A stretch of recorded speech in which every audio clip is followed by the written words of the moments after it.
Get ready for a chilling journey through time as we uncover a spooky tradition that has haunted British television for decades, the ghostly legacy of a ghost story for Christmas.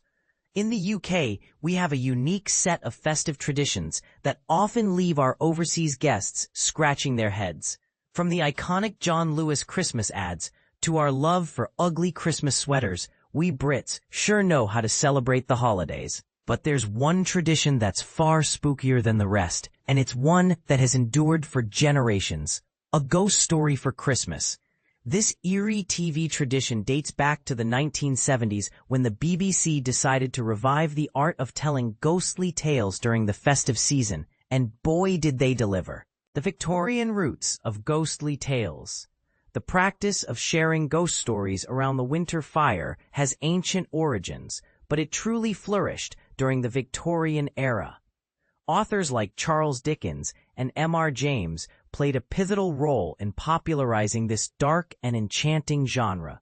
Dickens's A Christmas Carol, written in 1843, not only became an iconic festive story, but also a masterpiece of ghostly storytelling. 40 years later, M.R. James continued this tradition, reading his chilling tales to entertain his college friends at Christmas gatherings. James, often regarded as the father of the modern ghost story, left an indelible mark on the genre. His works inspired the BBC's A Ghost Story for Christmas series, which first aired in the 1970s. Following the success of their 1968 adaptation, Whistle and I'll Come to You, the BBC continued to thrill audiences with annual short TV films from 1971 to 1978. The 70s, a golden era for ghostly atmospheres. Most of the initial A Ghost Story for Christmas films were directed by documentary filmmaker Lawrence Gordon Clark, with a focus on atmosphere, suggestion, and creeping dread. These films were made on a shoestring budget using 16mm film. Despite the limitations, Clark's movies had a stark and unsettling quality that left a lasting impression. The first 5 films were adapted from M.R. James' works, with A Warning to the Curious being the standout.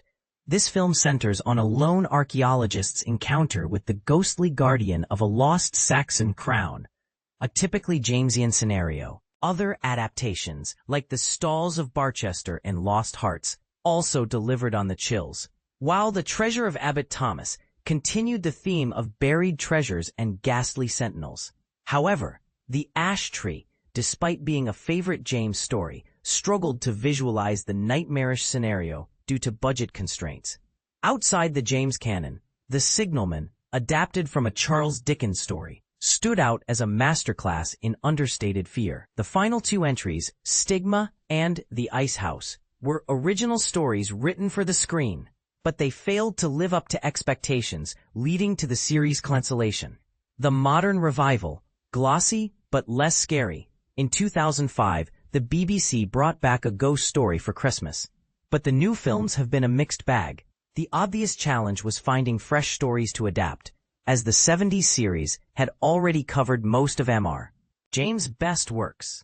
The new films, with their glossier look, started with A View from a Hill and Number 13, 2 of James' lesser-known tales.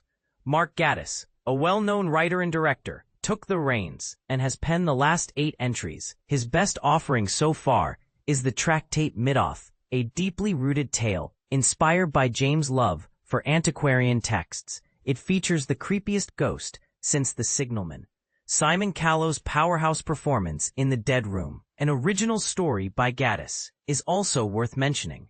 In recent years, Gatiss has explored works by other authors, including Sir Arthur Conan Doyle's Lot No. 249 and Edith Nesbit's Woman of Stone. While these films are enjoyable, they lack the raw terror of the original 70s series. The higher production value has somewhat diluted the horror, making them more palatable but less terrifying. So, if you're seeking a chilling experience on a dark winter's night, it's best to revisit the 70s series.